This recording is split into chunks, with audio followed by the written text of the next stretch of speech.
Hey everyone, I'm Grandmaster Ben Feingold here with 5 Minutes with Ben, and I'm Ben. We're going to look at a game played in round 5 of the ongoing Tata Steel chess tournament between Vladimir Fedoseev and Fabiano Caruana.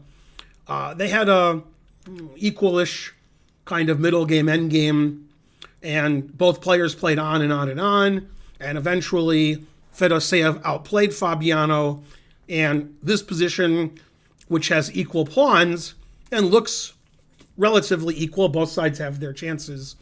Fedoseev played really nice tactics to turn the game in his favor. Okay, so let's have a look at what Fedoseev did.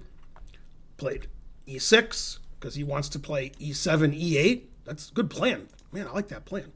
Okay, so Fabi played king d6. They traded on b4. And Fedoseev took the pawn on d5. The king is overworked. If the king takes the bishop, then the e-pawn queens.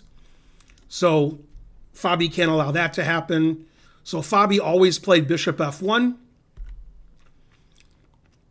Bishop on f1 controls a lot of squares. White played bishop b3, saving the bishop and attacking the knight. Knight went to c5. Knight f5 check. King e5. e7. And now, if you were wondering, why did black play bishop f1? Now you're going to find out. Black could play bishop b5 here, but first he gives a check, which doesn't really change anything. King d2, bishop b5, stopping the pawn from queening.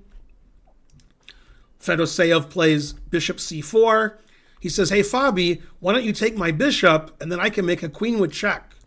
Fabi says, no, thank you. Plays bishop a4. White plays knight to g7. And now white's going to promote and be up a piece. Fabi wants to trade all of the pawns off. Plays g4.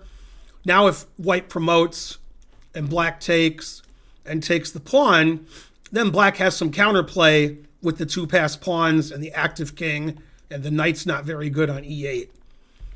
So Fedoseev didn't like that. So instead he played f4 check, keeping all the pawns on the board. King d4, attacking the bishop. Again, if Fedoseev queens, then he just loses the bishop on c4.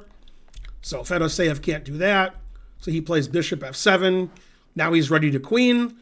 Knight e4 check. He still can't queen. Fabiano is always making it tricky. King c3. Here comes Fabiano's passed pawn. Finally, we're able to promote. Takes with the knight. Takes with the knight so the bishop can sacrifice itself for the pawn and win the knight and pawn endgame.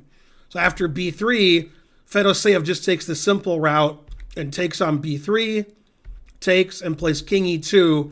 The next move for white's going to be king e3, and then knight f6 is going to happen when the knight moves away.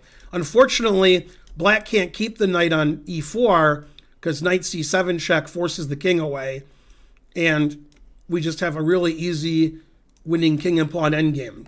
Many ways to win. Probably white's going to get 3 queens. So black can't play king c4, king d5, which means after king here, I'm going to play knight here when the knight moves away, attacking the pawn. You can't defend the pawn with the h-pawn because my knight's defending that. And white's going to have 2 pawns extra on the king side with also having a better king position. Black's king is all the way over here. So after king e2, Fabi resigned. Really nice endgame technique from Fedoseev, who won a very long endgame from Fabiano. Typically, that's how Fabiano wins, but sometimes you lose in chess. That was the only game Fabiano has lost thus far, and we're in round 9. Fedoseev half a point from the lead as I speak. He's playing Hare Krishna now, so if Fedoseev wins, he could be tied for first. I'm Grandmaster Ben Feingold. Thanks for watching 5 Minutes with Ben. Please like and subscribe and leave a comment. Go Tata Steel. Bye, everybody.